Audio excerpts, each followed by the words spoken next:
How to play with friends on chess.com.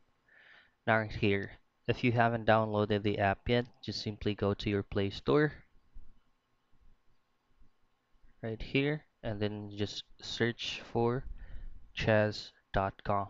Now it has to be chess.com because if you only search for chess, you'll have a multiple resort right there. So just choose on the green icon right here. It says chess dash play and learn. Just download that and install.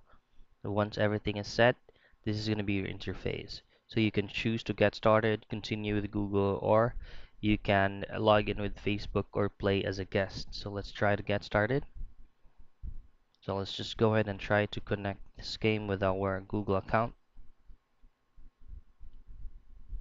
You'll just have to allow everything. Now, all you have to do next is just to tap on just the three lines right here, and then tap on friends. And here you can go ahead and search for your contacts, find your Facebook friends. You can send an invite, you can send a challenge link.